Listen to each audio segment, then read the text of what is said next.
আজ থেকে রাজ্যে শুরু জনগণনা। প্রথম দিনই মুখ্যমন্ত্রীর বাসভবনে জনগণনা। প্রথম দিনই মুখ্যমন্ত্রীর বাবার সেলফ এনিউমারেশন। শান্তিকুঞ্জের ডিজিটাল সেন্সাস শিশির অধিকারী। আমাদের সঙ্গে রয়েছেন প্রতিনিধি সুজিত।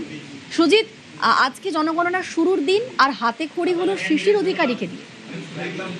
এবং রাজ্যে যেখানে নবান্নে শুরু করেছিলেন মুখ্যমন্ত্রী, সেখানে কিন্তু আজকে দেখা গেল জেলায় যদি তুমি ধরো মুখ্যমন্ত্রীর জেলায় শুরু হলো কোথায় না, একেবারে মুখ্যমন্ত্রী শুভেন্দু অধিকারীর বাসভবন থেকে ডিজিটাল যে সুমারি হাতে করি বলা যায় কোড আর কোড শিশির অধিকারীকে দিয়েই শুরু করা হলো।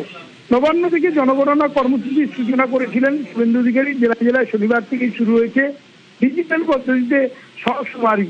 প্রযুক্তির সাথে নাগরিকরা নিজেরা নির্দিষ্ট পোর্টালের তথ্য নথিভুক্ত করবেন। আজ 1 আগস্ট শনিবার যেটা শুরু হয়েছে, সেখানে দেখা গেল কাশীর শান্তিকুঞ্জে একেবারে জেলা শাসক স্বয়ং নিজে উপস্থিত ছিলেন, মন্ত্রী ছিলেন এবং রাজ্যের এবং আধিকারিকরা ছিলেন। তারাই কিন্তু শিশির অধিকারীকে দিয়ে এই কাজ শুরু করালেন। অর্থাৎ এই যে শুরু, যেটা অন্তত বিজ্ঞাপন হয়ে থাকবে, সবাইকে উৎসাহিত করা যাবে, এমনটাই করা হলো এবং যে করার মাধ্যমে পূর্ব মেদিনীপুরেও শুরু হয়ে গেল এই কাজ।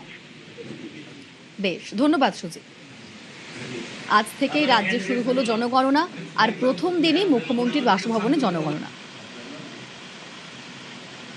ওরা মনে করছেন একজন সিনিয়র লোককে দিয়ে করা ভালো না, সব সিনিয়র কাছে ওরা যাচ্ছেন আর দিয়ে জনগণের সূত্রপাত হলো।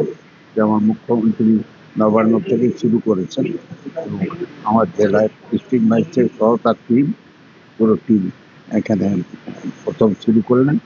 আমাদের সুন্দরবন উন্নয়ন মন্ত্রী আছেন, আমাদের ঘরে মন্ত্রী সেচ দপ্তরের মন্ত্রী আছেন, এরা সমস্ত আমরা বসছিলাম, কথা বলছিলাম, কিছু সময় এসেছেন এরা সব এইখান থেকে শুরু করবে।